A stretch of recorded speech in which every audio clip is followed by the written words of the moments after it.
Gracias, Janet. Muy buenas noches a todas las personas que nos acompañan en esta noche. Como bien dijo Janet, pues estamos en la semana de transversalización con el eje de las relaciones vitales y la espiritualidad, y en esta ocasión con el tema del duelo y la espiritualidad en época de pandemia, a cargo de la profesora de la Facultad de Psicología, Irene Puertas, quien es máster en psicología, tiene formación en cuidados paliativos, es tanatóloga y también tiene una especialización en logoterapia existencial y un doctorado en educación. Muchísimas gracias, Irene, por abrirnos este espacio para poder trabajar un tema tan importante como el que estamos viviendo actualmente con la pandemia. Así que, Irene, le doy la palabra para dar inicio y nuevamente agradecerle por esta anuencia a la participación de esta semana. Gracias, profesora. Con mucho gusto estoy abordando este tema. Cuando escuché la temática de la espiritualidad como el eje transversal, pues pensé un poco en la situación que vivimos y cómo abordar esa temática del duelo y lo que implica en los momentos que estamos viviendo y darme mayor colaboración al respecto. Entonces, bueno, me gustaría hacer esta breve exposición, me gustaría hacerlo con una invitación al diálogo, ¿verdad? Donde ustedes, las personas que están participando, pues me puedan interrumpir cuando quieran, voy a hacer algunas preguntas, los voy a invitar a que ustedes respondan sus opiniones, sus experiencias, para hacerlo un poco, digamos, como interactivo. Esa es la idea, ¿verdad? Poder conversar de esta temática y responder a sus necesidades, a sus preguntas y a sus interrogantes. Bueno, cuando le puse el tema de duelo y espiritualidad en época de pandemia, esa palabra duelo, me gustaría preguntarles a ustedes, cuando ustedes escuchan esta palabra duelo, ¿con qué lo relacionan? Pérdida. Pérdida. Pelea. Dolor. Desafío. Guerra. Transición. Muy bien. ¿Perdón? ¿Marcos dijo algo? Entonces, una pelea. Proceso de aceptación. Proceso de aceptación. ¿Qué más? ¿Qué más es duelo? ¿Qué más es duelo? Muerte. Muerte. Muertes. Pérdida. Pérdidas. Yo lo asocio con ese proceso que va posterior a una pérdida, ya sea amorosa, muerte, económica, todo ese proceso que va después de algún tipo de pérdida. Muy bien, o sea, está relacionado con la muerte de una u otra. Puede ser un cambio, una guerra. Un cambio, una guerra, una pérdida de un empleo, una pérdida de una persona querida, una pérdida de un familiar, de un amigo. Irene, Antonio dice enfrentamiento. Enfrentamiento, porque la palabra duelo es un enfrentamiento, pero un enfrentamiento ¿contra qué? ¿Contra qué cosas? ¿A qué nos enfrentamos cuando hablamos de duelo? ¿Qué creen ustedes? ¿Con qué lo asocian? ¿A qué nos enfrentamos? Sentimientos. Nos enfrentamos a una serie de sentimientos, nos enfrentamos a una serie de valores. ¿A qué más nos enfrentamos? De situaciones difíciles. Es difícil, no sabemos qué hacer, es una confrontación, es como decir, como un choque de ideas, un choque de momentos.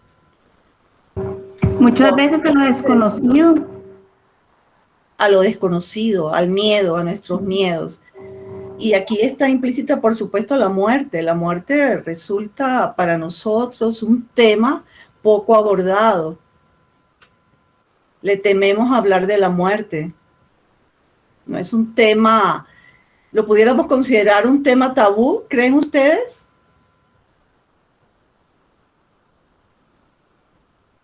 Sí, Yo creo que oigo sí. que Sí. sí, están diciendo sí, es verdad, es como un tema tabú, como que no se habla mucho, como que hablar de la muerte es, ay, hablar de otra cosa, que esto es un tema como que llamamos algo que no queremos, no queremos enfrentarnos con esa inevitabilidad de la muerte. Porque como decía las compañeras, como decía, creo que Maxi, Pilar, Erika, me pareció escuchar que decían, son eventos, no solamente la pérdida de una persona, la pérdida de un empleo, por ejemplo, la pérdida de no poder salir de casa, la pérdida hasta cierto punto de la libertad de movimiento, la pérdida de no poder conducirme con mi vehículo, no poder ir a tal sitio que yo siempre quiero ir.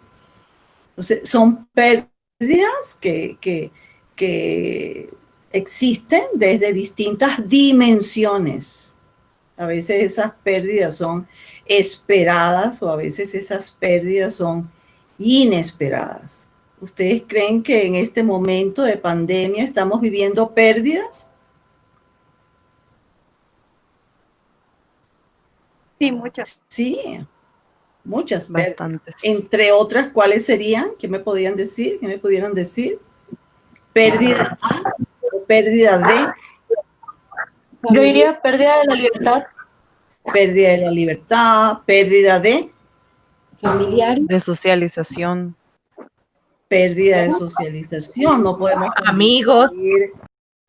De la tranquilidad también, con tanta noticia mala. Muy bien, entonces hablaba de que el duelo implica pérdidas y las pérdidas están relacionadas con la muerte. Pues la muerte de personas, la muerte de nuestro tiempo. Hablaban por allí algunas personas la pérdida o el duelo de la pérdida de nuestra libertad en estos momentos, de no poder transitar donde queremos, o la pérdida de un empleo, o la pérdida de una mascota. O sea, ese significado, el significado de la pérdida es algo personal. Se lo vamos a dar nosotros a título personal. Es intransferible, no podemos imaginarnos lo que puede significar perder una mascota, perder un empleo, perder un familiar y también la forma como la perdemos, porque a veces esa pérdida o esa muerte es anunciada cuando una persona está enferma, que tiene una enfermedad terminal, pudiéramos decir que es una muerte anunciada. Ya nos imaginamos un proceso de enfermedad, entonces ya nosotros nos vamos como preparando para esa muerte, si es el caso. Pero a veces esa muerte es inesperada cuando ocurre, por ejemplo, en un accidente de tránsito o algo inesperado, algo muy rápido, que una persona esté muy sana, de golpe pasó algo, fue al hospital, fue atendido y en poco tiempo esa persona ya no comparte más con nosotros. Entonces, puede ser inesperada. También depende mucho el impacto que tiene esa situación que tiene un significado para nosotros. Si esta persona es un adulto o esta persona es un niño. Ahora sí me están escuchando nuevamente. No sé qué pasa con mi internet. Realmente no entiendo. Sí, no hay problema. Irene, si gusta, puede quitar la cámara para que tal vez sea más fluido. Muy bien. Como una recomendación que dio una de las... porque le ha pasado a otras personas, ¿sí? Sí, y como que a ratos como que se... Muy bien, voy a quitar la cámara entonces, voy a quitar la cámara. Como para probar, a ver si tal vez... Porque no me había pasado en las clases hasta ahora, pero bueno, voy a quitar la cámara. Ok. Irene, aquí han anotado, digamos, algunas personas a su pregunta de la pérdida de qué, pérdida de compartir, abrazar, acercarnos a los seres queridos, anota Erika. Maxi anota pérdida de mostrar afectividad de manera física. Moni, pérdida de trabajo, amigos, familiares, libertad. Marcos, pérdida de sueño, Dinora, pérdida de metas, sueños, y entonces para que usted sepa. Sí, son pérdidas. Estas pérdidas nos van a afectar desde el punto de vista de que nosotros pensamos que estas cosas no iban a ocurrir, son cosas que no esperábamos que iban a ocurrir, son eventos que no fueron esperados por nosotros, ni mucho menos deseados por nosotros. Por lo tanto, nos implica dolor y sufrimiento. Y es cuando nos enfrentamos a la muerte de eventos, a la muerte de situaciones, a la muerte de no poder ver más a las personas o no poder abrazar a las personas como lo hacíamos hasta hace poco tiempo. Entonces nos enfrentamos con esa temática que es la muerte, del cual nosotros no queremos hablar. Es más, no estamos muy preparados como para lidiar con la muerte, porque de ese tema no se habla, es un tema tabú, es un tema olvidado, aunque es un tema trabajado por muchas culturas. Si hablamos entonces de la antropología de la muerte, pudiéramos encontrar una diversidad de tradiciones, de bailes, de rituales. Encontramos a lo largo de la historia. Muy bien, ahora sí.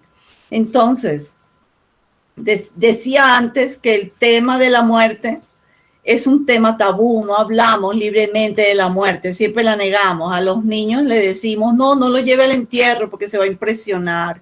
No hablemos de la muerte porque es un tema que no vamos a estar hablando de ese tema, porque nosotros somos nos negamos esa realidad de la finitud.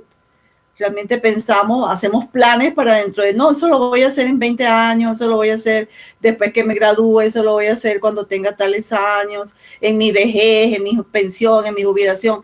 Hacemos planes de larga data, porque nosotros no nos enfrentamos con nuestra finitud y vivimos en una sociedad que nos vende lo permanente y que nos vende toda una estructura y unas modalidades para solamente estar en el tener y solamente consumir, y nos olvidamos del ser, nos olvidamos de nuestros sentimientos, nos olvidamos de que la muerte es una realidad inherente al ser humano, de que la mañana comienza con el sol, termina con la luna. Eso implica un cambio, eso implica un nacimiento del día e implica una muerte del día.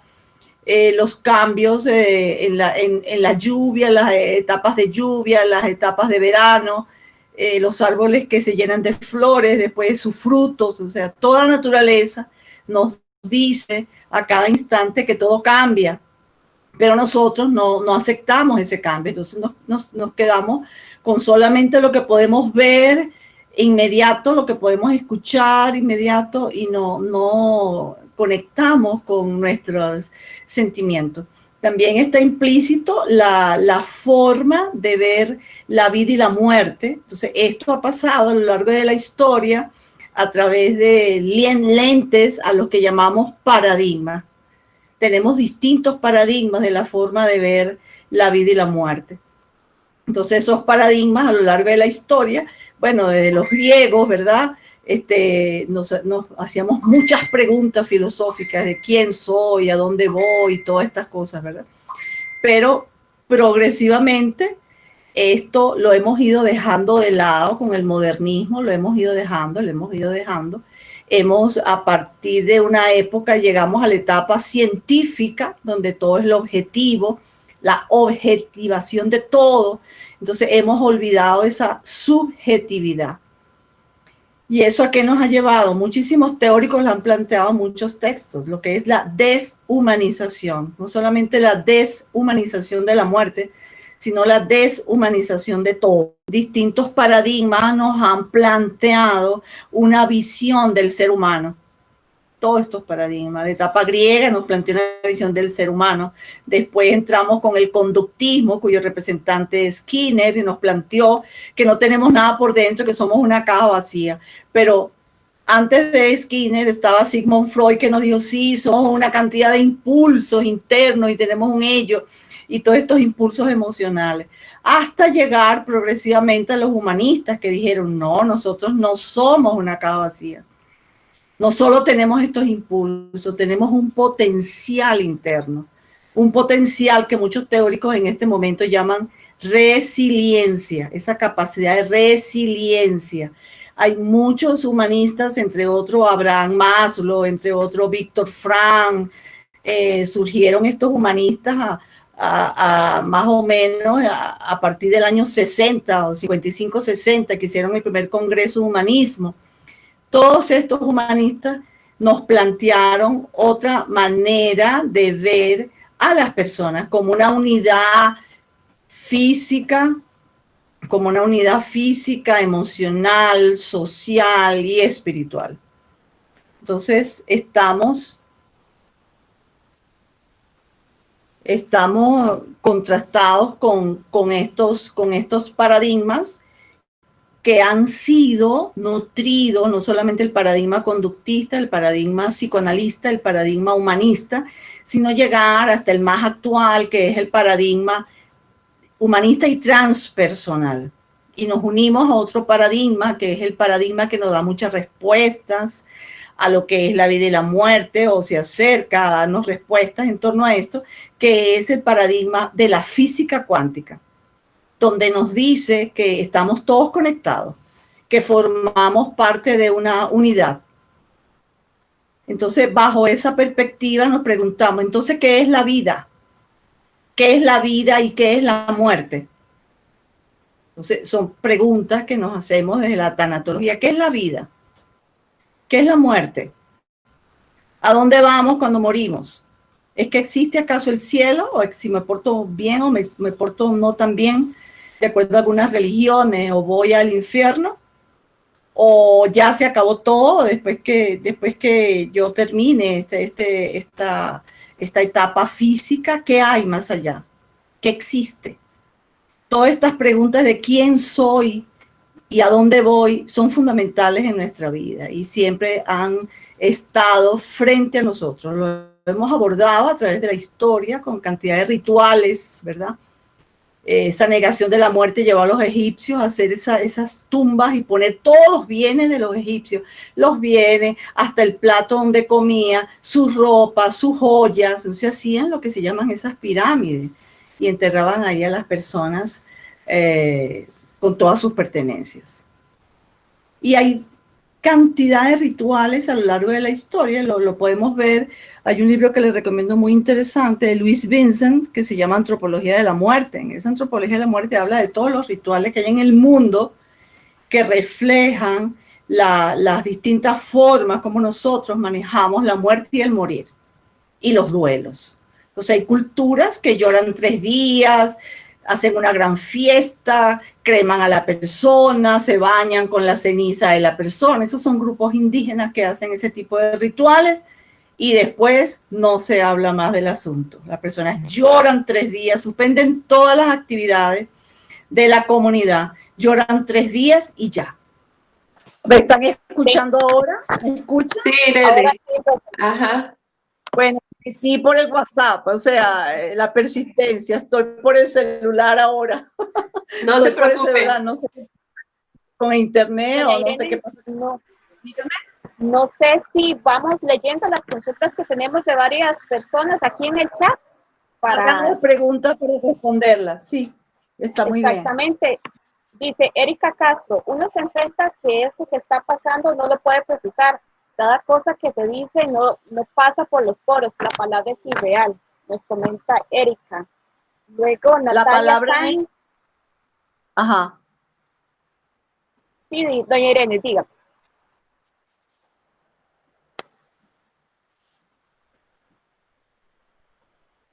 No sé qué pasó. ¿Me escucha? Ahora sí le escucho.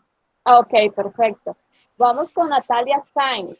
Ella dice, es curioso porque al hablar de muerte, inmediatamente hablamos de la vida. Mónica Fajardo, Herrera Fajardo nos indica que todos solo estamos seguros de algo, de la vida y la muerte. Maxi Chávez nos dice, los humanistas surgen después de un periodo muy gris y de mucha muerte como fueron las guerras mundiales. Mónica de nuevo nos comenta, en el Museo de Jade y de Oro aparece mucha historia sobre rituales de muerte de nuestros aborígenes del pasado. El Museo de Jade es bellísimo. Correcto. Estas son Muy varias bien. de las cositas que Muy tenemos acá, bien. En relación a ese planteamiento de que después de un evento, después de las guerras, surge el movimiento humanista, o después de un evento muy cercano a la muerte, pues nos confrontamos con la vida. Esto es cierto. Esto es totalmente cierto, y esto nos lo dijo Elizabeth Kubler-Ross en el trabajo que hizo, que entrevistó a muchísimas personas que estaban enfermas con enfermedades terminales en La muerte y los moribundos. Ella escribió varios textos, uno de ellos, el más relevante, considero yo, es La muerte y los moribundos. Entonces allí ella nos dice, como en términos general de la síntesis de sus aproximadamente unas 200 entrevistas que hizo, sobre las distintas etapas que nosotros pasamos para manejar ese duelo, y encontró que esas personas con enfermedades terminales valoraron la vida y se prepararon aún más para el momento de morir, porque tenían todas enfermedades terminales. Entonces es cierto eso que están diciendo las compañeras, que enfrentarnos con una pérdida, enfrentarnos con la muerte es enfrentarnos, es valorar la vida, porque la vida y la muerte son un hilo. Porque ¿qué es la vida? Nos diría muchos teóricos. ¿Dónde hay vida? ¿Qué es la vida? ¿Dónde hay vida? Tenemos un texto muy, muy interesante de un autor llamado Margulis, que plantea ¿qué es la vida? Entonces, cuando él comienza a hablar de todos esos cambios moleculares, o si hablamos más atrás del Big Bang. El Big Bang es una transformación y es una conexión de una cantidad de elementos, ¿verdad?, que se unieron en cadenas y llegaron hasta nosotros como seres vivos. Entonces nosotros formamos parte de ese Big Bang. Formamos parte, nosotros en nuestro ADN tenemos toda esa experiencia. Por eso muchos teóricos dicen que nosotros somos polvos de estrellas, porque estamos conectados con esta totalidad. Entonces sí nos conectamos. Hablar de la muerte y tener experiencias cercanas a la muerte, o enfrentar la muerte o la separación, es acercarnos cada vez más a la vida. Y esto es lo que nosotros no hacemos usualmente, porque vivimos en una sociedad muy consumista que nos distrae hacia el consumo, hacia el tener, y nos aleja de lo que es el ser. Entonces, es muy importante. Esto lo vimos nosotros en Occidente, porque si hacemos un análisis de las filosofías orientales y de las posturas orientales, esto no es así. En muchas culturas están preparados para la muerte, por lo menos en las culturas de la India, donde están los movimientos del hinduismo, el budismo. Todos estos movimientos plantean la existencia de la transformación. Entonces, hay mucho en torno a la muerte, es un mundo muy apasionante, muy extenso, porque alrededor de la muerte está la concepción de la muerte, la visión de la muerte, la filosofía de la muerte, las leyes en torno a lo que es el morir. Está el arte también se ha expresado con la muerte a través de escultura, a través de la pintura, a través de esas expresiones de lo que es el dolor, el sufrimiento y la muerte. Entonces vemos la muerte como inmersa dentro de una gran complejidad. De esta complejidad nos habla mucho Edgar Morin. Edgar Morin es como el padre de la complejidad, y dice que la muerte no la podemos ver desde una perspectiva, no podemos desvincularla de la complejidad, porque está relacionado con múltiples factores y elementos. Y nosotros construimos la vida y la muerte, son construcciones sociales. De acuerdo a la cultura nos va a decir más o menos en qué dirección, qué es la muerte, cómo abordamos la muerte, qué es la vida. Entonces, esto va a variar de acuerdo a las culturas, los ritos van a variar de acuerdo a la cultura. En este momento de pandemia, que nos toca a todos, ¿verdad? A todo el mundo, nos ha puesto muy fuertemente frente a esto, nos ha puesto cara a cara con el cambio que para muchos puede representar muerte, ¿verdad? No puedes salir, no puedes transitar, ahora hay un cambio de rutina, en este momento nos manejamos con N cantidad de muertes, si lo vemos así. Estamos en duelo con los trabajos, la economía está en duelo, la educación está en duelo, ya no podemos tener una clase, no podemos hacer una dinámica, digamos, grupal, ni hacer hacer una sesión de psicodrama, ni vernos a la cara directamente, sino que hay un cambio en la educación, en la economía, en la política. En este momento vivimos una crisis muy, muy grande, existencialista, económica y política, que nos confronta con el cambio. Y cuando nosotros nos confrontamos con el cambio, nos confrontamos directamente con la muerte. Y eso implica duelo. Entonces, implica un proceso también, porque el duelo es un proceso que es como un proceso de despedida de lo que perdemos, que para nosotros tiene un gran significado. Entonces, allí hablamos de duelo, eso es el duelo. Es un proceso de despedida de esa situación de dolor y de separación, que nos lleva a buscar resignificar la experiencia. Entonces, se sigue un proceso. No es tan sencillo, exige un tiempo prudencial. De esto nos ha hablado Elizabeth Kubler-Ross. Nos dice que en una primera etapa nosotros vamos a negar esa situación. No, esto no me puede estar pasando a mí. Entonces lo negamos, no queremos, podemos pasar en una etapa que podemos llamar de sentirnos paralizados, de sentirnos en shock. Entonces ella lo llama etapa de negación. Ella dice que hay 5 etapas para nosotros poder superar progresivamente esa experiencia de pérdida significativa. Entonces después que nosotros salimos de ese impacto y decimos, no, aquí pasó algo, ya no tengo este trabajo, ya murió este familiar, este amigo, esta amistad ya no está conmigo, ya paso a otro proceso, ya voy a la etapa de pensión, de jubilación, entonces que también implica un duelo. Entonces después llego a una etapa de ira, según Elizabeth Kubler-Ross, y el resultado de todas sus entrevistas. Ella dice que hay una etapa de ira, de molestia, de algo no esperado, algo que nos produce mucha ira. Y esto es parte de ese proceso de negación, que después pasa el proceso de ira. Después llegamos a una negociación. En el caso de las personas con enfermedades terminales, que he tenido la oportunidad de trabajar con personas con enfermedades terminales en cuidados paliativos, con la doctora Quesada y el doctor Irola, en el Hospital de Niños y en el Centro de Cuidados Paliativos del Calderón Guardia.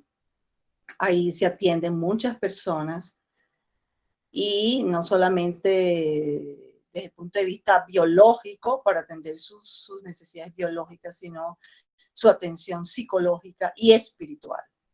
Entonces, esto es el área de cuidados paliativos que viene en el mundo a humanizar la muerte. Ya esa persona que tiene una enfermedad terminal, o esa persona que vive una condición de pérdida, pasa por un proceso de dolor y sufrimiento, y esto es atendido por cuidados paliativos.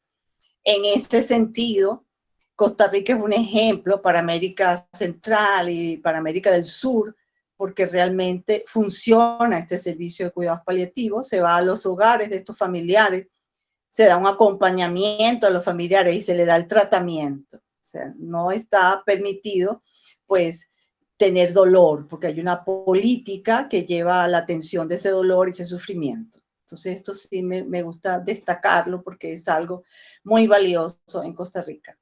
Bueno, después de esta etapa viene la etapa de la negociación. Yo voy a negociar con Dios, yo voy a negociar a ver de qué manera puedo yo solventar, mejorar, sanarme, curarme.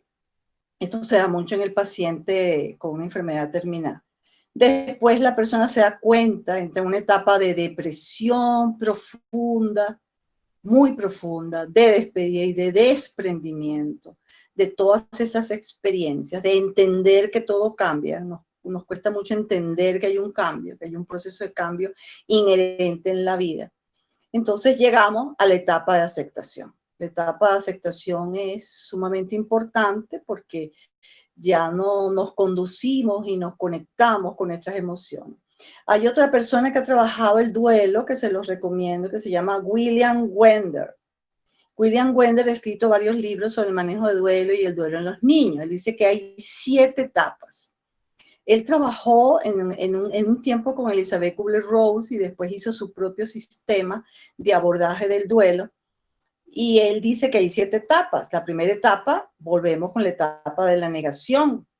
Él dice que esta etapa es importante, que corresponde a un mecanismo de negación, un mecanismo de defensa, y que después de esa etapa de negación, que la persona no quiere como escuchar, no quiere ver, no quiere entender qué ocurrió, llega una etapa de confusión. Entonces dice, no, no puede estar pasando, esto es mentira, repítame lo que me está diciendo, quiero ver a la persona otra vez, ¿será que pasó algo? Es como una etapa de confusión, la llama la segunda etapa. Luego, en la tercera etapa, habla nuevamente de la etapa de ira y enojo. Entonces hay una etapa de ira, una etapa de mucho enojo, y él recomienda en esta etapa, él explica todo, en este libro explica cada una de las etapas, cómo abordarlo desde el punto de vista psicológico. Dice que lo importante de esta etapa es que la persona pueda expresar sus emociones, que esas emociones no se queden encapsuladas, no se quede porque nosotros negamos el dolor, le decimos, no, no te preocupes, está mejor ahora, está mejor donde está, ya dejó de sufrir, o era lo que, no sé, aceptarlo. O sea, le decimos a las personas frases que queremos ayudarlo, porque todas las personas realmente nos quieren ayudar en ese momento. Pero lo relevante en ese momento, según sus experiencias de William Wonder, es que la persona exprese sus emociones, tenga la oportunidad de expresar, porque eso forma parte de esa negación de la muerte. O le decimos a la persona, ven, te voy a hacer un tecito, no, no llores, no llores, él está mejor, él está mejor. Entonces negamos las emociones. Muy importante la expresión de las emociones. Luego viene la etapa de tristeza, cuando ya la persona se da cuenta que esta persona ya no está, o que el evento ya no está, o que el trabajo ya no está, la situación cambió. Llega una etapa de tristeza hasta que me acerco a una etapa de aceptación. Él llama esta etapa de aceptación, la llama aceptación o adaptación, readaptación. Entonces nosotros acompañamos a la persona en que la persona se readapte a otra condición, que se restablezca en otra rutina. En palabras de Víctor Frank lo llama resignificar. Resignificar desde una voluntad de sentido, de esa fuerza interna espiritual que todos tenemos. Cuando hablo de espiritualidad no lo relaciono con religión, sino cuando hablo de espiritualidad me refiero a la capacidad de resiliencia que tenemos para resolver, para volver a retomar nuestra rutina, para retomar nuestra vida, para valorar la vida, para hacer nuevos vínculos y para adquirir de esta experiencia el mejor aprendizaje, y que realmente las cosas, los eventos, las personas no desaparecen, permanecen con nosotros porque forman parte de nuestra historia. Y si vamos más allá de lo que es la conexión que tenemos, podemos hablar del planteamiento de Carl Jung, que dice que tenemos un inconsciente colectivo, existe una historia colectiva. Otros lo llaman, Rupert lo llama, Snyder lo llama registros arcásicos, los llama que están ahí inherentes, que quedan. Ellos plantean que la historia pues permanece con una visión cósmica permanece en el cosmos, estamos totalmente implicados, somos como una red, estamos conectados. Esto lo plantean, si ustedes recuerdan, este físico que acaba de morir hace poco relativamente, que se llama Stephen Hawking, que tuvo como 30 años en una silla de ruedas. Él habla de la teoría del todo, todos estamos implicados, todos estamos relacionados. Entonces la vida y la muerte, todos los eventos están implicados y están relacionados. Entonces les remito a estos físicos que nos abren nuevas ventanas y nuevos panoramas.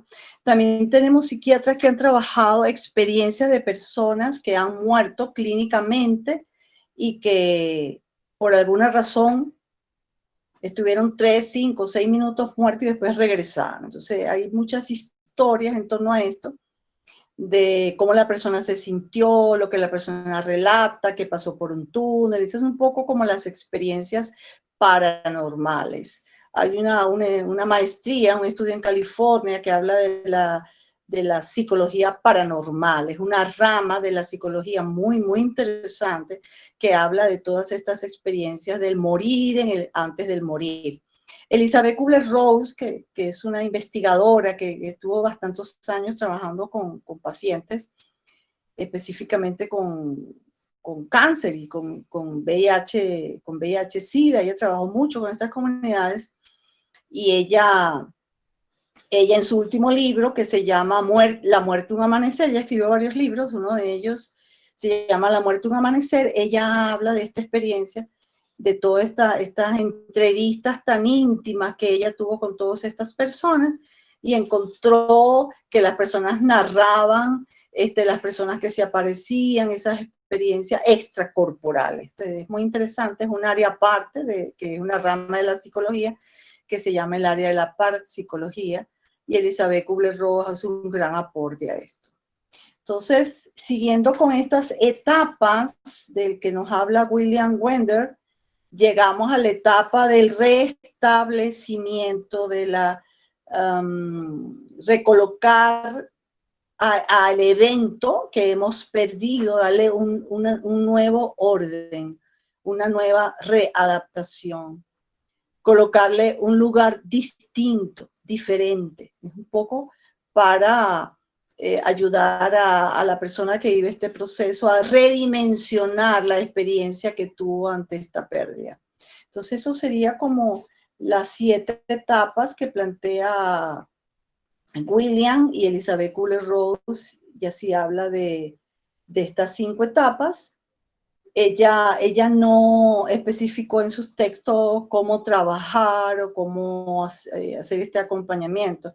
William Wendell sí, en su libro del manejo del duelo y el manejo del duelo en niños, él sí da una serie de recomendaciones. Les recomiendo este texto, que es realmente muy nutritivo y da muchas pautas y muchas formas y técnicas de abordaje y cómo hacerlo, y las actividades que podemos invitar a las personas que pasan por estas etapas para ayudar a la persona a ir pasando de una etapa a otra en búsqueda de esa capacidad de resiliencia. Y eso es lo que quiero hacer hincapié. Cuando hablo de la espiritualidad me refiero a esos recursos resilientes que están en nosotros para resignificar todas nuestras experiencias, desde esta voluntad de sentido, desde esta fuerza interna que podemos buscar nuevas, a través de la construcción de nuevas actitudes y nuevos valores que nos lleven a resignificar esa experiencia. No sé, ¿preguntas hasta allí? ¿Quién quiere hacer preguntas? Doña Irene, voy a leer varias que tenemos aquí en el chat. Escucho. Primeramente, dice Lidia Joana Hernández Castro: es una lástima que hasta el acercarnos a la muerte, en cualquiera de sus facetas, apreciamos la vida. Erika nos dice, también el tema de reencarnación. A mí me da mucha esperanza que al pensar que lo único que muere es el cuerpo y que el alma es eterna. Natalia Sáenz nos dice, en pandemia estamos en constante duelo y creo que en vez de verlo como etapas, más bien se convierte en transiciones, ya que estamos transitando las diferentes pérdidas dentro del proceso inestable de la pandemia.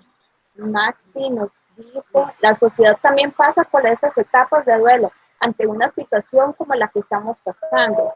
Y Mónica nos dice, ¿qué piensas sobre las personas que han perdido a alguien durante esta pandemia? Bueno, pudiera decir lo siguiente. Fueron varios planteamientos. Sí, valoramos la vida después de las pérdidas y de vivir duelos, valoramos la vida. Eso es cierto, porque la vida y la muerte están unidas, no están realmente separadas.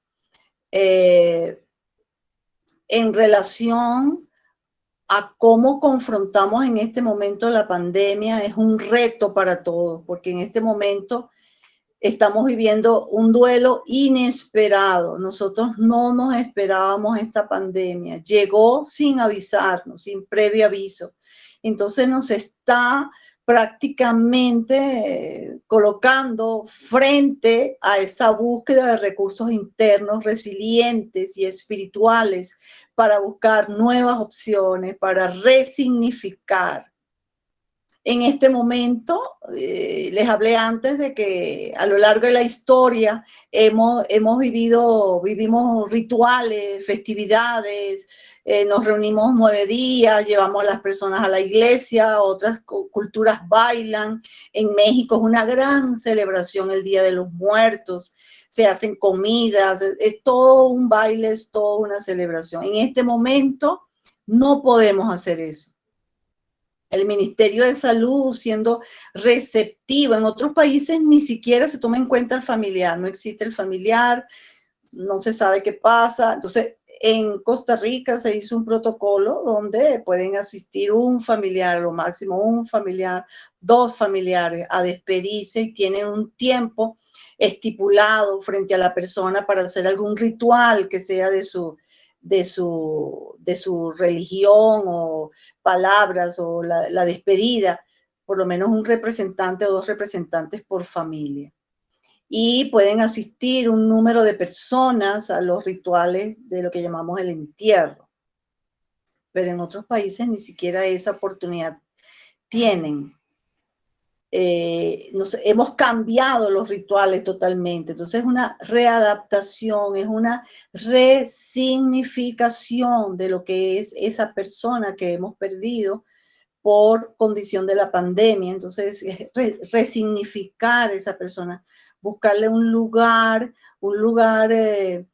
especial dentro de nosotros, porque todo se queda dentro de nosotros, la experiencia no se pierde, está dentro de nosotros, aunque no esté físicamente. En relación a una persona que hablaba de que ella tenía la esperanza de que el alma iba, de que el alma regresaba, esto es lo que se llama como reencarnación. Esto corresponde a culturas más orientalistas, como el hinduismo y el budismo, que habla de toda esa situación de que la persona regresa, de que hay una reencarnación, de que aquí estamos aprendiendo. O sea, cada cultura tiene su visión. El cristianismo tiene otra visión. Iremos todos y nos vamos a unir en un espacio específico, en un momento específico. Estamos todos, nos vamos a encontrar todos.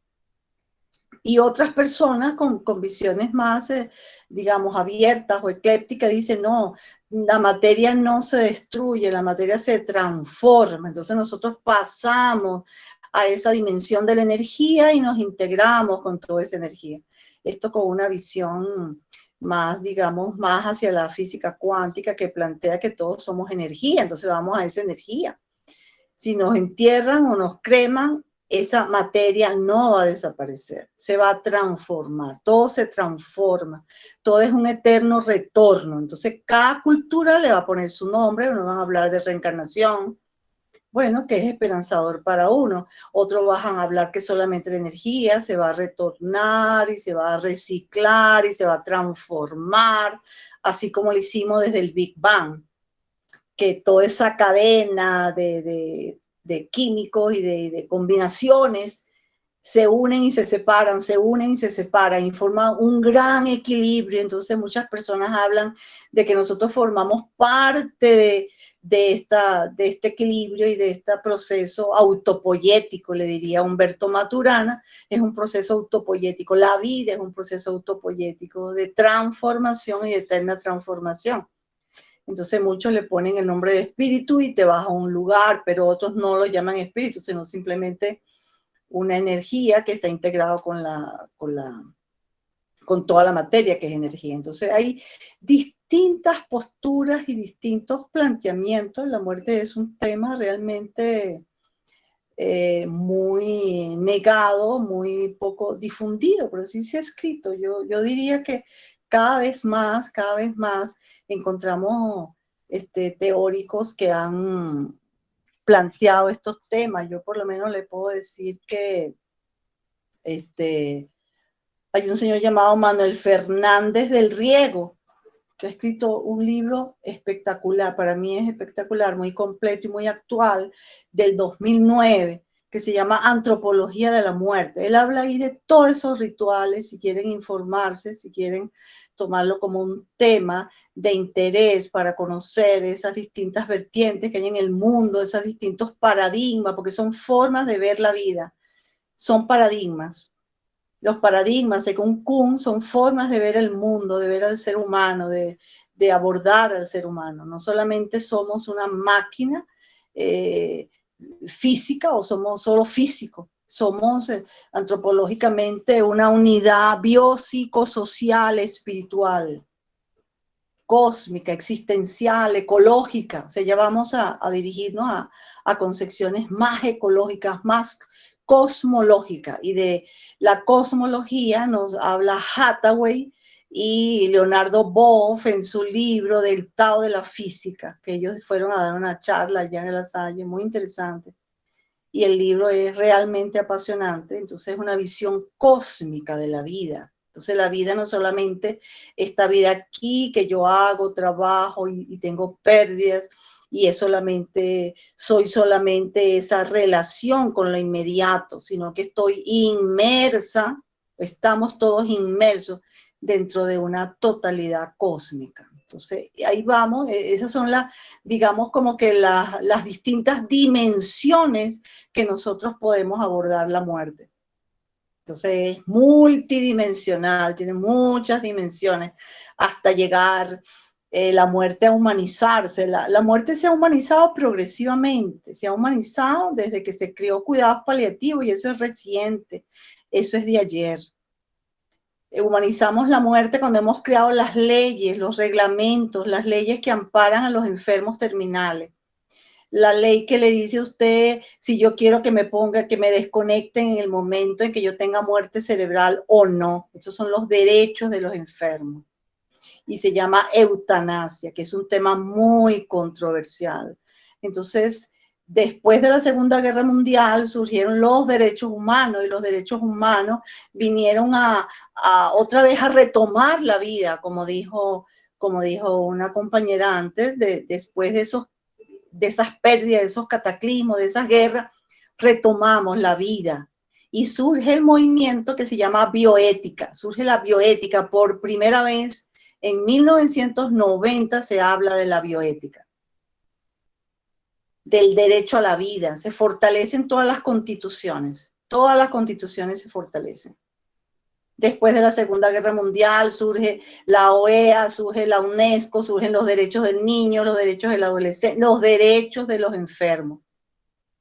Esto es muy importante resaltarlo, porque allí surge el movimiento de cuidados paliativos en Londres, y allí se va a estudiar la doctora Lisbeth Quesada, costarricense, el doctor Urola, que son brillantes personas en cuidados paliativos en el país, y unido a él el doctor Salas, que formó después del año 80, 90, el Centro de Cuidados Paliativos en el Calderón Guardia. Y eso es con el fin de humanizar a las personas que están muriendo. Porque las personas que están muriendo no es que se muera, le queda poco tiempo, yo como médico no voy a hacer nada. No, es una persona que merece y que tiene dignidad humana para acompañarlo un segundo antes de morir. Eso se llama la parte de la dignidad humana, que es lo más profundo en los derechos humanos. Entonces, tiene muchas dimensiones la muerte, ¿verdad? y muchas concepciones también, concepciones de Occidente, concepciones de Oriente y concepciones de los indígenas, porque los grupos indígenas tienen también sus prácticas y sus rituales en torno a lo que es la muerte y el morir. ¿Qué otras preguntas? Hola. Hola. Jaime. Hola. Acá nos dicen, vamos a ver, Antonio Cabal, Manuel Fernández Rie era el escritor, ¿verdad? ¿Quién? Perdón. Manuel Fernández Rie. Él es el escritor que, bueno, que nos mencionó anteriormente. Ajá. Bueno, ¿ríe algo o del riego? ¿Cómo sería? No entiendo la pregunta. Digamos, él pregunta como si lo que se estuviera diciendo es ríe algo. Y doña Laura le indica que entendí del griego. Con permiso. Es el nombre del autor, Irene, que quiere saber, Manuel Fernández del Riego, ¿es? Ya entendí lo que me está preguntando. Es de Se la llama Apología de la muerte. Manuel Fernández del Riego. Así mismo, del Riego. Se llama Antropología de la muerte. Gracias. Muy bien. Gracias, Irene. Muy bien. Por el momento en el chat no hay consultas, pero se puede abrir el conversatorio si alguien quiere hacer algún comentario o consulta a Irene.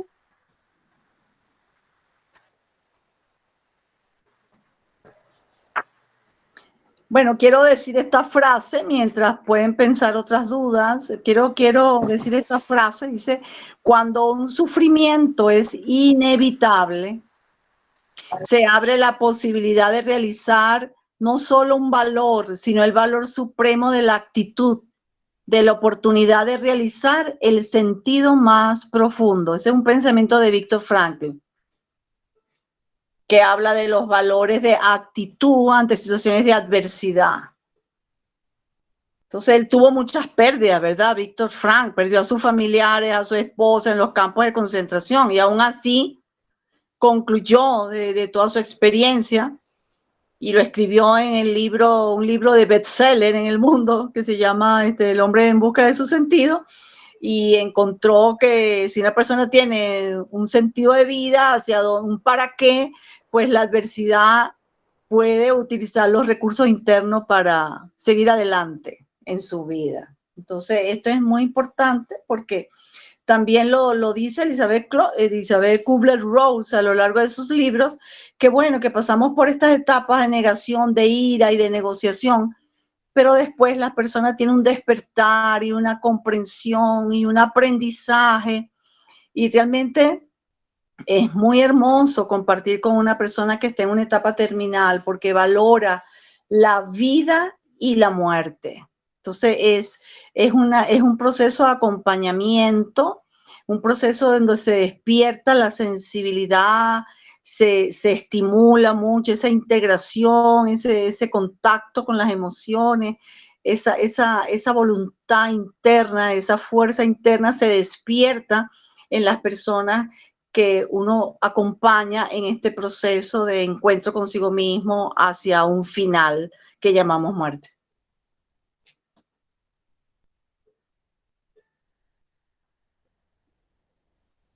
Bueno, de hecho... Yo quería hacerle un comentario. Diga, ¿lo escucho?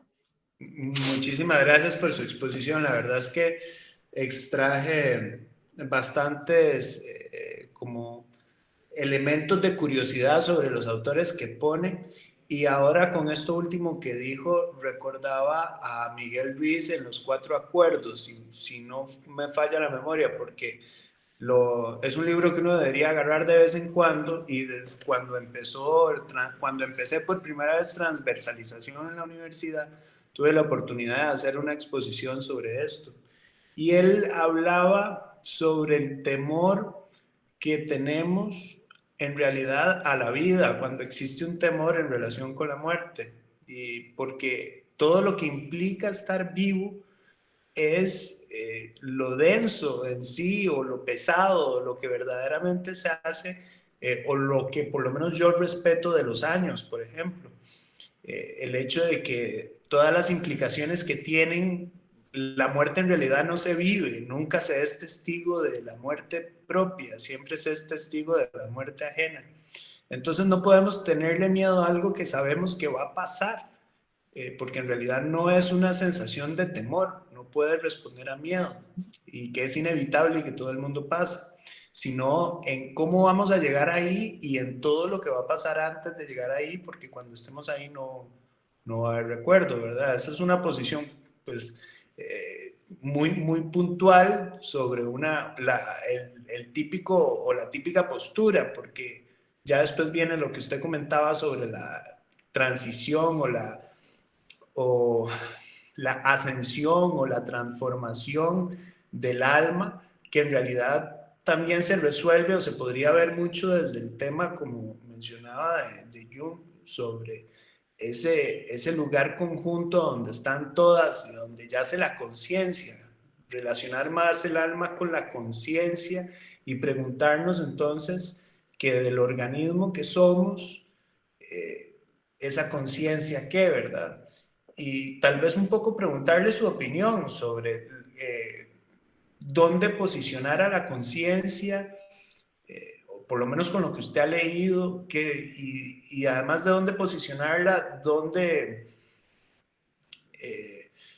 se extrae la conciencia colectiva con la muerte, sería la pregunta. Sí, habló de algo inicial, habló del miedo. El miedo es paralizante, el miedo a lo desconocido. Por eso no queremos hablar de la muerte, porque la desconocemos. Y como la desconocemos, tenemos miedo y nos podemos crear, podemos construir imágenes hasta cierto punto negativas, tremendas, porque la muerte ha sido abordada mucho por los aspectos religiosos. Recuerden que la religión tuvo en una época pues un poder muy grande.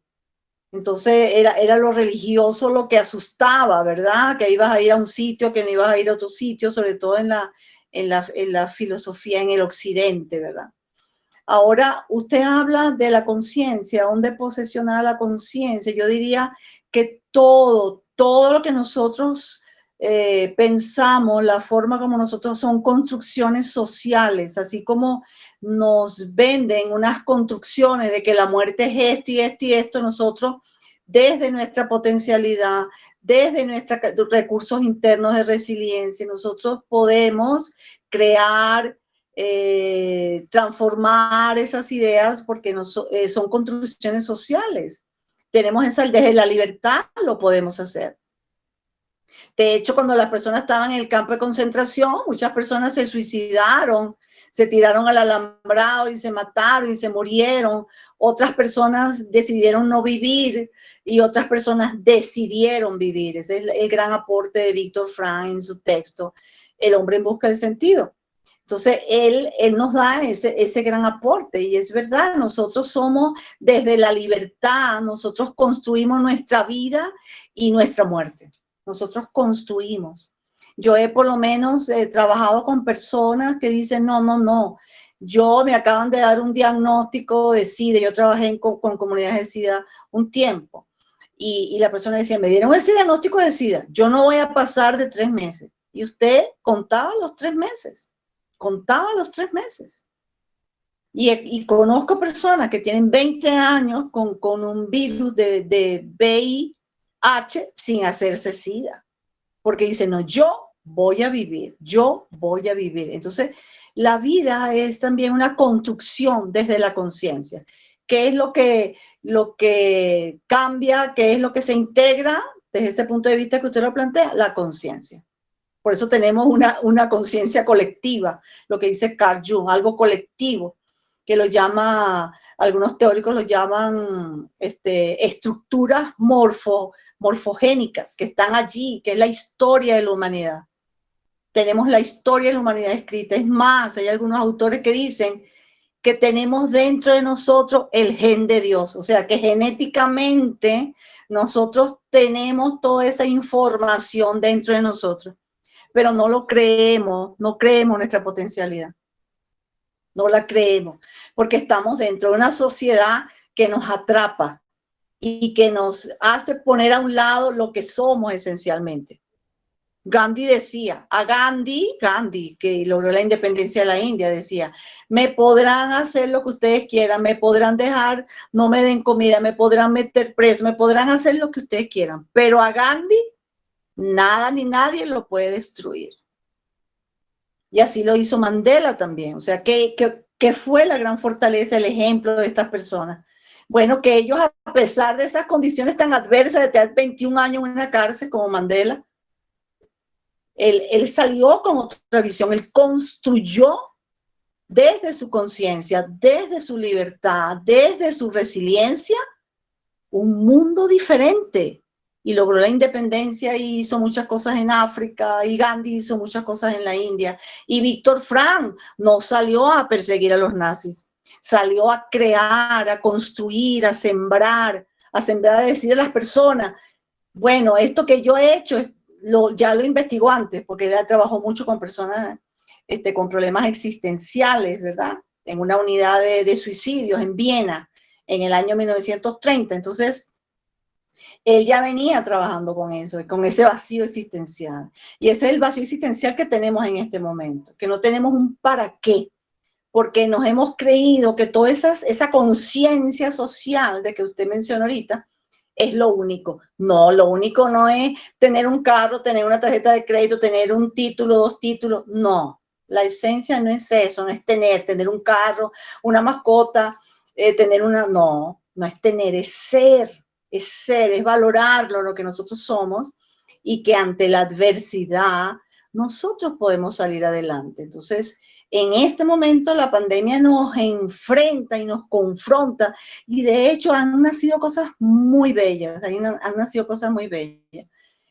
nuevos emprendimientos, la comunidad se ha vuelto un poco más sensible. Si ves que una persona está necesitada, si una persona tiene coronavirus, tú vas y le llevas algún alimento, se lo dejas en la puerta de tu casa, tú llamas por teléfono para ver cómo la persona está. O sea, hemos salido del individualismo.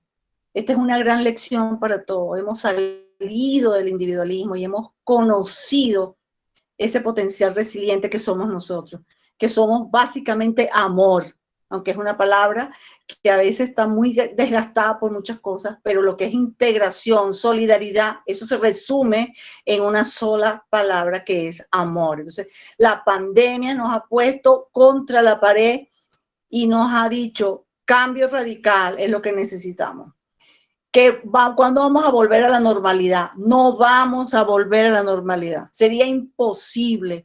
La vida es cambio, un cambio constante, y la crisis, no hay nada mejor en la vida de nosotros que vivir una crisis. Y en este momento vivimos una crisis no personal, colectiva, mundial. Lo mismo que nos pasa a Costa Rica, que no puede salir, que póngase la mascarilla, que no sé cuánto ocurre en España, en Italia, en China, en Tailandia, en todas partes. El mundo no es tan grande, compañeros. No es tan grande como nosotros lo hemos imaginado. Pasamos por los mismos procesos, vivimos un gran proceso de duelo, pero vivamos ese proceso de duelo. No nos vamos a negar a sentir ese dolor, ese sufrimiento y ese desprendimiento, y construir cosas nuevas. No es que nos vamos a negar a sufrir ni estar en esta crisis. Se vale sentir ese sufrimiento. No se arregla tomándote un calmante o un antidepresivo. Esa no es la solución. O no se arregla en esta dimensión de la muerte el tema del suicidio. Que hay personas que dicen, no, esto realmente tal cosa, yo me quito la vida. Entonces ya está el derecho, está implícito el derecho a esa conciencia, hasta dónde quiero yo. La eutanasia es otro dilema que nosotros tenemos. Tenemos muchos dilemas bioéticos en este momento. Profe, permiso. Ajá. Que yo quería comentar, aunado a lo que usted está comentando ahorita, y lo del compañero Antonio también, que frente al proceso de adversidad, yo creo que uno tiene el poder de elegir o de tomar decisiones, ¿verdad? Y hay dos caminos, creo yo, y siento que uno es la tragedia y la otra es la oportunidad. Entonces uno puede elegir desde dónde quiere, ¿verdad?, enfrentar lo que se está, bueno, en este momento de la pandemia, pero si lo vemos con los duelos, con las pérdidas de trabajo, de pareja, o sea, desde dónde, ¿verdad? Yo tengo esa libertad como ser humano y ver si puedo enfrentarlo como oportunidad de aprendizaje, que creo yo y siento yo que toda etapa de crisis es aprendizaje igual, y o como tragedia, ¿verdad? Que es crear al final la propia muerte, ¿verdad? Y como decía el compañero también, Antonio, que cuando llegamos a este punto de finalización, por así decirlo, donde ya estamos muy enfermos y ya estamos en la etapa terminal y que no sé qué, ya podemos como tener esta paz interna, por así decirlo, de que elegí en cualquier caso la oportunidad, hice lo que pude, cumplí mis sueños, mis metas, me pregunté quién soy, para qué, para dónde voy, y ahora sí, ¿verdad? Puedo pasar como al, al siguiente nivel, digamos, desde donde se vea. Muy aceptado, sí, tiene que ver con esa libertad. Nosotros tenemos esa potencialidad maravillosa que nadie nos lo puede quitar, ni alienar, ni separar, ni escindir, que es la capacidad de elección, porque tenemos esa libertad de ver y de construir N cantidad de posibilidades. Tenemos posibilidades, nadie nos puede quitar esa libertad. Profe, también con base soy Maxi. Sí. Sí, Maxi, ¿cómo está? Bien, ¿y usted? Gracias. También algo que veo que es importante recalcar, bueno, porque estamos hablando pues, de la libertad y de los elementos y del manejo, o sea, de las diferentes etapas y todo, de esto, pero yo creo que lo que nos hace también falta a nivel de sociedad es el aprender a reconocer las emociones y tener, digamos, los elementos para poder trabajar también todos esos procesos emocionales, ¿verdad? Porque lo vemos también, o sea, ahora con las situaciones que están pasando, bueno, estamos hablando de las situaciones cuando nos enfrentamos como a la muerte, pero estamos dejando de lado también las partes de esta educación emocional tan importante y que la vemos ahora con lo que están viviendo, por ejemplo, nuestros niños, que ahora tienen que vivir su educación, por ejemplo, de la casa y lo que eso va a implicar también en sus contactos, porque todavía apenas estamos en el proceso, no sabemos tampoco el impacto que eso va a tener a futuro en el reconocimiento, en la socialización, en un montón de otras cosas que nosotros también hemos venido estudiando, ¿verdad? Y cómo vamos a trabajar eso, qué herramientas van a tener también ellos y nosotros, me refiero a nosotros como sociedad, como elementos, ¿no? ¿Verdad? Para poder también de enfrentarnos a esas diferentes etapas, porque como sociedad yo pienso que también vivimos todas esas etapas de duelo, pero qué herramientas vamos a tener también para poder enfrentar a estos nuevos ciudadanos que vienen también y que han como digo, que se han brincado algunas etapas en su vida también, cómo ayudarlos a ellos a dar una resignificación en eso, en ese nuevo ser que queremos que ellos también sean, ¿verdad? No sé si. Muy interesante. Sí, lo entiendo perfectamente, Maxi. Es como comenzar con el ABC. Somos analfabetas emocionalmente. Lo dicen los grandes teóricos que hablan de las inteligencias múltiples y de la inteligencia emocional, ¿verdad? Entonces somos analfabetas, no nos enseñan en la educación, nosotros no tenemos el tema de las emociones, tenemos el tema de cálculo, matemática, lenguaje, las capitales, todo esto, pero no nos enseñan a expresar nuestros sentimientos. Primero a reconocerlo, la alegría, la tristeza, el miedo, y después expresarlo, ¿verdad? Porque vivimos en una sociedad donde se manejan relaciones de poder y decimos, cállese la boca porque la maestra soy yo, no grite, no se moleste, no me conteste mal porque está molesto, y eso no es aceptado. Usted no puede expresar su molestia porque es una falta de respeto. Entonces, no, estamos inmersos dentro de un cambio radical, y dentro de ese cambio está esa búsqueda de adquirir, aprender esas habilidades para expresar. Lo que usted dice es cierto, y es lo que hacemos cuando estamos frente a una persona con duelo. Es que la persona comience a hablar de su sentimiento, comience a diferenciarlo. Esto es tristeza, esto es miedo, esto es culpa. Por lo menos este investigador que yo les he mencionado, William Wander, él habla mucho de la culpa, y si yo hubiera hecho esto, y si yo hubiera hecho aquello, y por qué no hice esto, y la persona se murió, yo no hice esto, y yo me porté mal en el trabajo por mi culpa. Entonces, primero tenemos que quitar esa culpa, y esa culpa es social. Y si queremos ir más, esa culpa es religiosa, porque Adán y Eva se comió la manzana, el otro se comió yo no sé qué cosa, es culpable yo no sé qué cosa. Eso lo hemos trasladado a través de la historia. Entonces hay mucho que digerir en torno a lo que es la muerte y el morir. Debería existir una pedagogía de la muerte, y desde pequeño pues comenzar estas cosas. Generalmente no queremos hablar de la muerte. Con los niños son muy naturales con la muerte. Les cuento que yo soy maestra, ¿verdad? Antes de ser psicóloga, soy maestra de aula. Y cuando yo estaba con los niños, ellos me enseñaron tanto, porque ellos me preguntaban, y ahora que ya no tengo la mascota, ¿dónde se fue? Que saltaba, que brincaba, ¿qué pasó con eso? O mi abuelito se murió, tal persona se murió, ¿a dónde se va? Me dijeron que se va al cielo, pero yo no sé dónde se va. Los niños son muy naturales.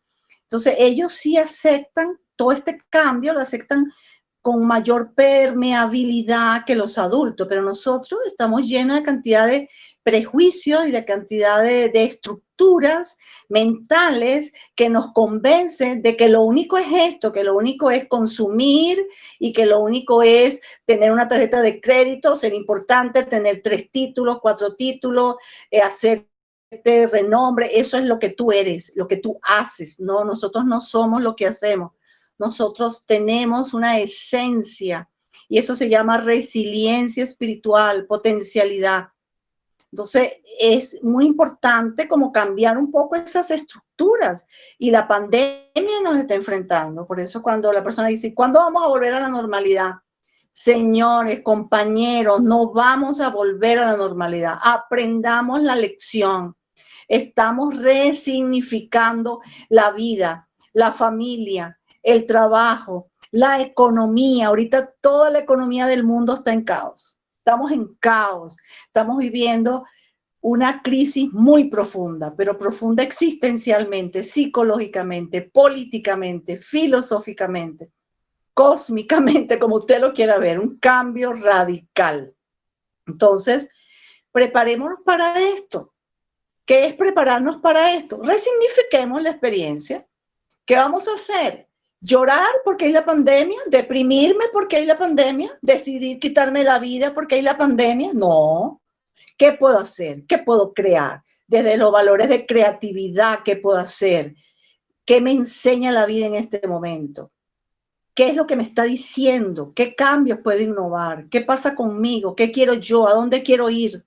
No, ¿qué dice la política? ¿Qué dice? No, estamos en un proceso de continua reflexión. ¿Y ahora qué hago con todo este tiempo que tengo? Bueno, reflexione, oiga música, esté consigo mismo, porque vivimos en una sociedad del rendimiento, en una sociedad que nos lleva a correr y a atropellar al otro, y le paso por encima al otro, no me importa nadie, a un individualismo, a una sociedad del rendimiento, a competir. Y ahora estamos en nuestra casa, ¿y con quién vamos a competir? ¿A dónde vamos a ir la sociedad de rendimiento? ¿Por qué necesito tener tantos millones? ¿Por qué necesito tener dinero y tener cosas y chunches y más chunches y más chunches? ¿Para qué? Si estoy aquí sola en mi casa, estoy con mi familia en mi casa. Entonces, es un cambio radical, es un cambio hacia un sentido de vida distinto. Eso es nuestro gran reto en esta pandemia. Valorar nuestros recursos internos espirituales, porque lo tenemos. No somos una caja vacía, como dice Skinner, que nos van a meter cositas. No somos impulsos solamente, como nos dice Freud. O no somos una máquina biológica, como lo puede decir de una visión médica. Somos un ser integral, sentimos, amamos, tenemos necesidades, no nos olvidemos de todas nuestras áreas, nuestras necesidades, como dice Maslow, físicas, psicológicas, de espacio, pero también trascendentales. Entonces, es muy importante recordar esto, y yo diría que esto es la idea bella de que nos resignifica como ser humano. Seguramente que la post-pandemia va a ser algo grande, como surgió después de la Segunda Guerra Mundial. Después de la Segunda Guerra Mundial surgieron todos los movimientos humanísticos, todos los cambios. En estos 90 años hemos vivido los cambios más trascendentales en la historia, en leyes, en derechos humanos, en la medicina. Por eso hay personas que viven hasta 120 años, hasta 130 años tenemos personas en Costa Rica. ¿Pero por qué? Por esos avances después de la Segunda Guerra Mundial, por esos derechos de las personas. Entonces, toda esa información está cósmicamente grabada, porque formamos parte de una totalidad, estamos implicados, dice Stephen, formamos un todo. Entonces, eso lo dice la física cuántica. Entonces, nosotros estamos inmersos dentro de toda esa energía y toda esa concepción o paradigma o manera de ver la realidad a nosotros implicados dentro de toda esa realidad. Entonces, sí, gracias por recordarme eso, gracias por recordarme que es muy importante comenzar por el ABC. ¿Qué siento? ¿Qué siento? Preguntarme, ¿qué siento? ¿Qué siento? ¿Qué veo? ¿Qué miro? ¿Cómo me impacta esto? Aprovechar esos momentos de buscar creativamente qué siento, qué veo, qué reflexiono, qué es lo que yo quiero para mí, cuáles son mis necesidades, porque esta sociedad de rendimiento no nos da espacio para preguntarnos nada de eso. Y estamos entonces alienados al 100%, ¿verdad? Gracias, Maxi, por su intervención, muy oportuna, ¿sí? Irene, aquí hubo unos comentarios acerca de la eutanasia, ¿verdad? Entonces empezó con un comentario de Mónica Herrera, en donde dice: en Costa Rica se ve muy normal dormir a los animales, mascotas, cuando se enferman. Esta es eutanasia, aún es permitido en Costa Rica. Alguien le respondió que no se encuentra permitido, y Diana Vera comenta que mi opinión es que el ser humano debería decidir si vivir o morir en caso de enfermedades terminales crónicas o que paralicen en diferentes ámbitos que se desarrolla el ser humano. Somos capaces de dormir a un animal que está sufriendo, pero en el caso del ser humano sí tiene que aguantar todo lo que menciona antes.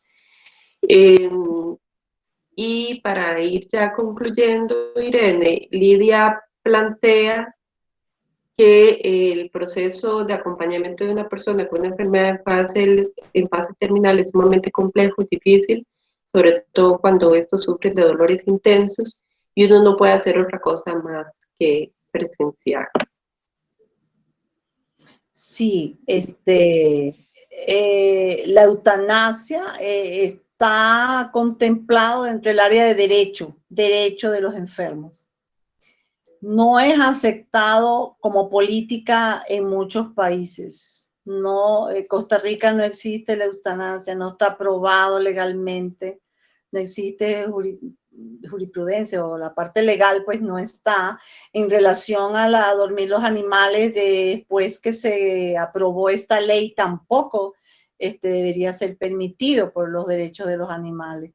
Creo que uno de los pocos países donde se ha aprobado la eutanasia es en Holanda. En algunos estados de Estados Unidos también se ha aprobado la eutanasia. Y sí creo que es un derecho que tenemos todos. Hasta ahora, pues, inclusive está muy cuestionado el suicidio. Una persona que tenga un intento de suicidio y no cumple su cometido puede llegar a ser sancionado por la ley, específicamente la ley costarricense, y muchos países también.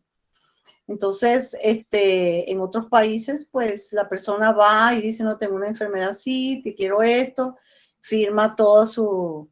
Esto está como la ley del aborto, igual, ¿verdad? ¿Cuándo hay vida? ¿Dónde hay vida? ¿En qué momento hay vida? Entonces hay vida aquí, hay vida allá. Entonces otros países dicen, no, aquí no hay vida, aquí sí hay vida. Esto no es muerte, esto no es asesinato, esto es una decisión desde la libertad que la persona quiere tener un niño, o la persona ya dice, no quiero que me pongan tubos ni máquinas, yo firmo todo, pero en Costa Rica no está así, no está aprobado ese tipo de procedimiento, ¿verdad? Eso es esperemos que en el futuro pues pueda haber un poco más la discusión de esto, así como está la discusión del aborto en este momento en Costa Rica, como también un derecho de toda mujer de decidir sobre su cuerpo, pero tampoco está totalmente claro, ¿verdad? Y con relación a lo que pregunta la persona, podemos acompañar a la persona, a veces la persona tiene muchos dolores. En Costa Rica nadie muere con dolor. En Centroamérica y Latinoamérica muchas personas, muchos pacientes mueren por dolor, porque los dolores del cáncer terminal son tremendos. Pero no existe una política, en Costa Rica existe una política de cuidados paliativos.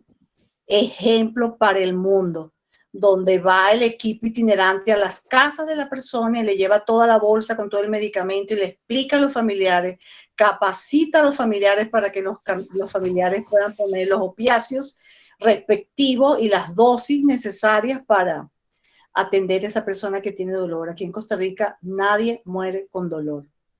Ahora, en relación a la pregunta, cuando nosotros trabajamos con una persona que está en estas condiciones, no solo trabajamos con la persona, cuidados paliativos no solo trabaja con la persona, trabaja con los familiares, porque los familiares ya tienen un duelo anticipado, ya se están preparando, ya tienen un duelo anticipado, ya tienen un proceso de dolor. Entonces nosotros acompañamos no solamente al paciente, a la persona, sino que acompañamos y acompasamos y somos mediadores de esos sentimientos y de toda esa despedida de los familiares. Después que esta persona muere, hay talleres que se hacen a los familiares. En el Albergue San Gabriel, que es una fundación creada por la doctora Lisbeth Quesada, el doctor Urola, ahí se atienden 400 niños con enfermedades terminales. Una vez que estos niños mueren, los padres participan en un tiempo, lo que se llama talleres de duelo, precisamente porque el proceso de duelo es un proceso de despedirse de ese dolor y ese sufrimiento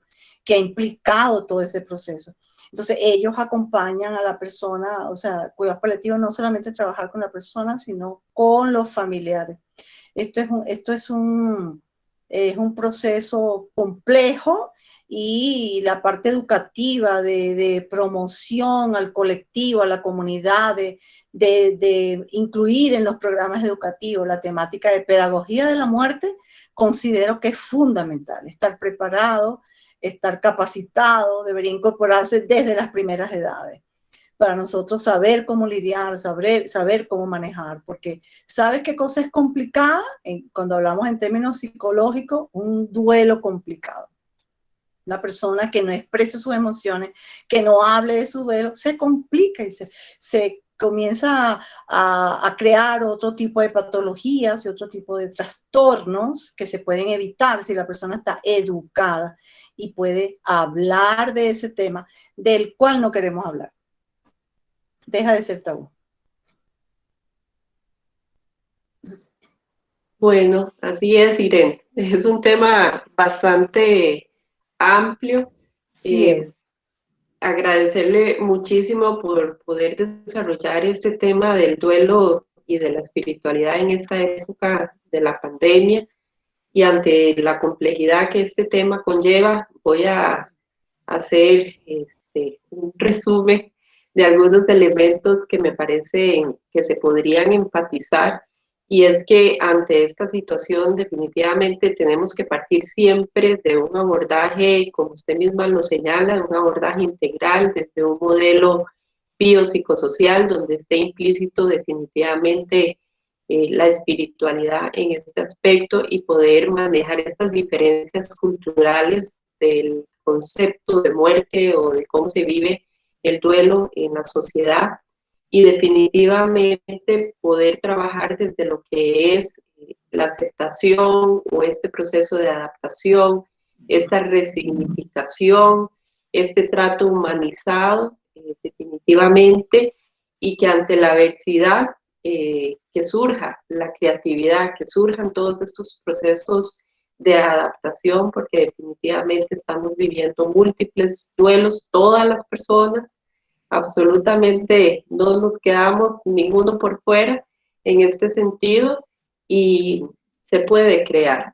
Entonces, pues con esto podría hacer un cierre de tantísimos temas y tantísimo contenido del que usted nos ha compartido el día de hoy. Claro que sí. Gracias.